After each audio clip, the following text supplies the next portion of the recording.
ورک سوي احساسات مو بیا څنګه را پیدا کړو؟ آیا ځان ورک سوی احساسوي؟ په دې فکر کې یاست چې خپل ځان یو ځل بیا څنګه راپورته کړئ؟ د ژوند په کړېدلو ورځو کې خپل ځان بیا راپورته کول کیدای سي په هغه شیبه کې ناممکن درته معلوم سي، ځکه ستاسو دماغ په همدې شیبه کې یو ځواب غواړي. زما څخه خپل ځان ورک دی په داسې حالاتو کې د ناهیلۍ تله یوه اندازه درنه وي.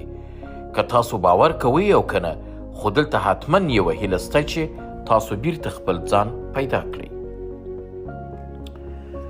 په سختو ورځو کې بایللي احساسات بیا پیدا کول ستاسو ژوند ته بدلون ورکوي.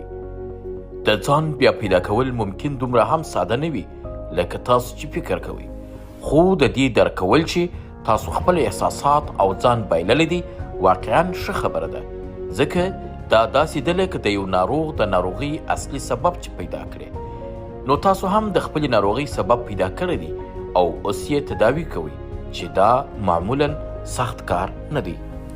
ولې ځان ورک احساسوئ؟ په ساده الفاظو د خپل ځان بیا پیدا کول دا معنا لري چې تاسو خپلې طبیعي وړتیا، ځواک او پر ځان باور لاسته راوړئ. کیدای سي بیخي ډیر سببونه ولري چې خپل ځان ته ووایاست ورک یم.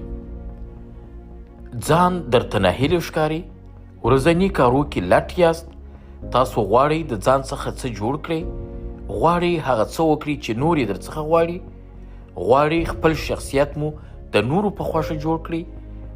آیا د ټولنې او شاوخوا د خلکو څخه ډاریږئ چې څه به ووایي، څه به وسي او داسې نور؟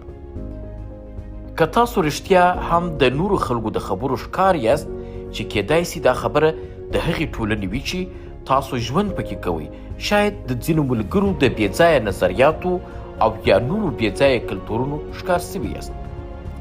که چیرې تاسو خپل ځان د پورته مواردو په وجه بایللی وي او یا هغه څه چې تاسو یې غواړئ ویې کړئ، خو د بل شخص د غوښتنې پر بنسټ یې نه کوئ، نو تاسو د ځان سره ښکاره ظلم کړی وي.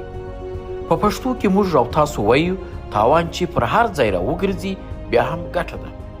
سر له همدې شیبې څخه د ځان راژوندي کولو او ګټلو هڅې وکړئ، تر څو چې تاسو خپل ځان پر پښو نه وي درولی، د بل هیڅ چا سره مرسته نسئ کولی، او حتی که زیات کمزوري یاست د ټولنې او حتی د خپلې کورنۍ د اوږو بار به یاست. ولې د ځان پیدا کول مهم دی؟ د ځان په پیدا کولو کې تر ټولو زیات مهم اړخ نظم دی. تاسو باید ځان مجبور کړئ تر څو نظم مراعات کړئ او دا کار هر سهار چې له خوبه ولاړیږئ د خپلې بسترې له ټولولو څخه یې راپیل کړئ. کله چې تاسو خپل ځان پیدا کوئ، هغه څه ترلاسه کوئ چې تاسو په بشپړه توګه خوشحالوي، نه په نیمګړې توګه. او کله چې تاسو خوشحالي ترلاسه کړه، تاسو د خپل ژوند ټولو موخو ته رسیږئ.